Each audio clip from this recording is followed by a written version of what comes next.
শুরুতেই সবাইকে নতুন বছরের শুভেচ্ছা। অতীতের দুঃখ, বেদনা, কষ্টগুলোকে ভুলে গিয়ে সবাই এবছরে সামনের দিকে এগিয়ে যান এই প্রত্যাশায়। হ্যালো এভরিওয়ান, আসসালামু আলাইকুম। প্রতিদিনের মতো নিয়মিত ব্লগ নিয়ে আজকেও আসলাম আপনাদের সামনে। আশা করছি আপনারা সবাই ভালো আছেন। আলহামদুলিল্লাহ আমিও অনেক অনেক ভালো আছি আপনাদের দোয়া এবং ভালোবাসায়। কিন্তু একটু আমাদের এদিকে এখন শীত বেশি।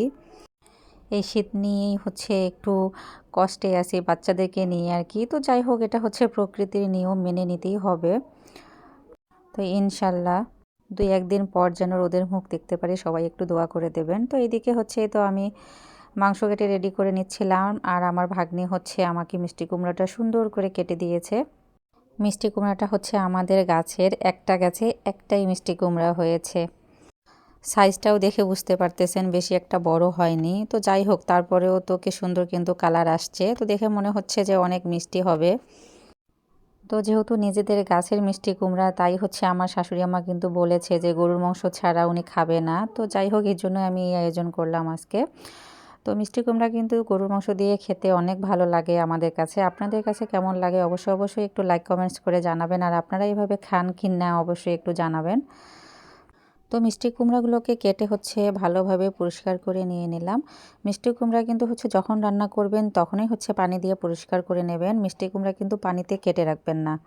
অন্যান্য সবজিগুলো যেমন আমরা কাটতে গিয়ে পানিতে রাখি, মিষ্টি কুমড়া কিন্তু এভাবে পানিতে কেটে রাখা যায় না, কারণ তাহলে মিষ্টি কুমড়ার যে আসল স্বাদটা এটা কিন্তু পাওয়া যায় না। অবশ্যই শুকনো জায়গাতে কেটে রাখবেন, আর রান্না করার আগেই পানি দিয়ে পরিষ্কার করে নেবেন। তো যাই হোক, এই দিক দিয়ে আমি গরুর মাংসের সাইজগুলো একটু বড় বড় ছিল, তো ওগুলো ছোট ছোট করে কেটে নিলাম। তো এই মাংসের ভিতরে কয়েকটি হাড় ছিল, হাড়গুলোকে মাসি ছোট ছোট করে কি সুন্দর করে কেটে দিল। আর এই তো আমি মাংসের মধ্যে সব মশলা একসঙ্গে দিয়ে দিলাম। স্বাদ মতো লবণ, পরিমাণ মতো হলুদের গুঁড়া, আদা বাটা, রসুন বাটা, গরম মশলা বাটা আর কুচি করে কাটা পেঁয়াজগুলো দিয়ে ভালোভাবে মাখিয়ে আমি 6-7টার মতো সেচ দিয়ে নিলাম। কারণ মিষ্টি কুমড়া কিন্তু সিদ্ধ হতে সময় লাগে না, এই জন্য মাংসগুলোকে আগে ভালোভাবে সিদ্ধ করে নিতে হবে। এরপরে এই তো আমি নামিয়ে তো মিষ্টি কুমড়াগুলো দিয়ে আমি আরেকটু লবণ, হলুদ আর গরম মশলা গুঁড়া আর এখন ধনিয়া গুঁড়া দিয়ে দিলাম। মিষ্টি কুমড়ার আসল স্বাদ কিন্তু ধনিয়ার গুঁড়াতেই। তো যাই হোক, আমি আরেকটু লবণ হলুদ এর জন্য দিলাম, যে কারণ আগে যে পরিমাণে আমি মাংসটা রান্না করে যে পরিমাণ মশলাগুলো দিয়েছিলাম এটা কিন্তু মাংসের জন্য যথেষ্ট ছিল, বাট যেহেতু মিষ্টি কুমড়া দিলাম একটু এক্সট্রা এখন দিতে হইলো আমাকে।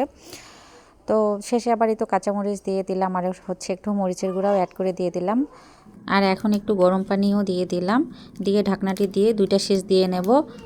তো আজকে রান্নার ভিডিওটা আমার এ পর্যন্তই। আপনাদের কাছে কেমন লাগলো অবশ্যই একটু লাইক কমেন্টস করে জানাবেন। সবাই ভালো থাকবেন, সুস্থ থাকবেন। আল্লাহ হাফেজ, শুভরাত্রি সবাইকে।